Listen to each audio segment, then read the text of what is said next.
Alright, tonight we're going to look at what a titration is. So titration is a laboratory process in which we identify what an unknown concentration of an acid or base is by using a known concentration of an acid or base.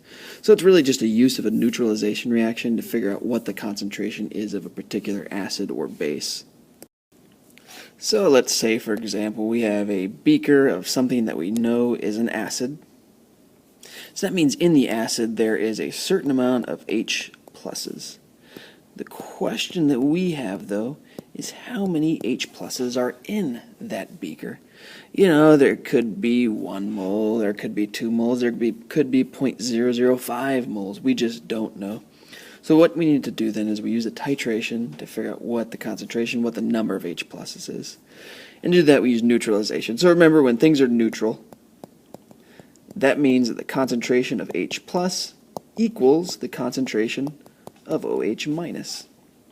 So what we can do then is we can take this unknown acid right here, and we can figure out how many H pluses there are in there by putting in a certain number of the counterparts to acids, which is a base, so hydroxides. And so we drip in those hydroxides very, very slowly. Titrations are a slow, sometimes arduous process, but we slowly add hydroxides until the solution is neutral. Because if we count how many hydroxides we add in, so let's go ahead and add these hydroxides. We drip in, we add 1 hydroxide. It's still acidic. Okay, we add a second hydroxide. It's still acidic. We add a third hydroxide. Oh, look at that. It's neutral. And so then what we could say then, okay, we added, let's see, 1, 2, 3 hydroxides. So if we added 3 hydroxides and it became neutral, and at neutral the OH equals the H plus, that means our unknown solution had 3 H pluses in it. Now, obviously, when you do this, you're not going to be adding single hydroxides at a time. You add drips or you add milliliters at a time, and we use moles to figure out how many there are in there. But really what it is we neutralize a solution. We use how much we added to figure out how much was in there before we added it. And we could do this backwards too. We could have an unknown base, add some acid in there until it's neutral, and figure out its concentration as well. Alright, here's an example. So we've got 200 milliliter sample of hydrochloric acid. We don't know what the concentration of that hydrochloric acid is, just a bottle we found in the back room. But we want to know what the concentration is. So we grab ourselves some 0.05 molar sodium hydroxide, a base, and we neutralize that HCl. So here is our 200 milliliters of our unknown hydrochloric acid sample.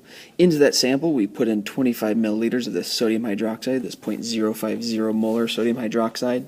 When we did that, we were keeping track by an indicator in there. So we put it in there. Let's say we use phenolphthalein. So phenolphthalein turns pink when it gets basic. So we added in 25 milliliters, then suddenly it turned lightly pink. That tells us, all right, we've neutralized that solution. So since it's neutral then, we can now figure out if we added 25 milliliters of 0.050, how many milliliters or how many moles of HCl were in there to begin with.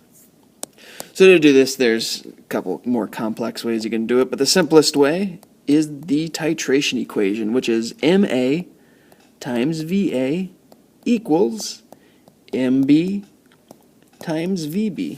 Now if you're saying out loud to yourself, hey, that looks a lot like the dilution equation, you probably shouldn't talk out loud to yourself. But if you're thinking it in your head, you're right. It's a lot like the dilution equation, except it's got A's and B's in it. Similar concept though.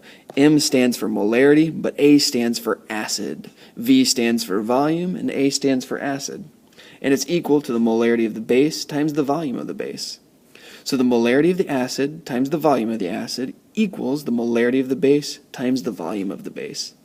With these, just like the dilution equation problems, you're going to have 3 knowns and you solve for 1 unknown. What's our unknown in this case? Well, we're trying to find the molarity of HCl. HCl is an acid. That means we're trying to find the molarity of A, so Ma. So let's plug in what piece of information we do have. So we don't know Ma, that's what we're solving for. We do know the V of A though, it's 200 milliliters. We had 200 milliliters of the acid. And the molarity of the base, so Mb, that would be the 0.05 molar. And I'm going to put this down here, but then we're going to multiply that by the V of B, and we use 25 milliliters of the base.